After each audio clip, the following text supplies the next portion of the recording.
नमस्कार.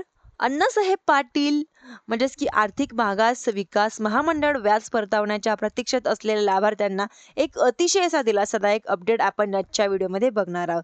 त्यासाठी तुम्ही जर माझ्या चॅनलवरती पहिल्यांदा आला असाल तर चॅनलला सबस्क्राईब करायला विसरू नका. चला आता तुमचा जास्त वेळ न घेता आपल्या व्हिडिओला सुरुवात करूया. राज्य शासनाच्या माध्यमातून अण्णासाहेब पाटील आर्थिक विकास महामंडळासाठी म्हणजेच की 350 कोटी रुपयाचा हा निधी तरतुदी केल्यानंतर 2026-27 वर्षाकरता म्हणजेच की 350 कोटी रुपयाचा तरतूद आलेली आहे. याच निधीच्या यापूर्वी म्हणजेच की पहिल्या हप्त्याचं म्हणजेच की 1 कोटी रुपयाचा निधी वितरित करण्यात आलेला आहे. या योजनेच्या अंतर्गत व्याज परतावा असेल किंवा इतर योजना असतील, या योजनेच्या अंमलबजावणी किंवा अनुदान असतील वितरित करण्यासाठी आता राज्य शासनाच्या माध्यमातून दुसऱ्या हप्त्याचं 300 कोटी रुपयाचा निधी वितरित करण्यासाठी मंजुरी दिलेली आहे. या योजनेच्या अंतर्गत पात्र असलेल्या लाभार्थ्यांना थकीत असलेलं अनुदान हे व्याज परतावा हा निधीमुळे आता क्लिअर होणार आहे.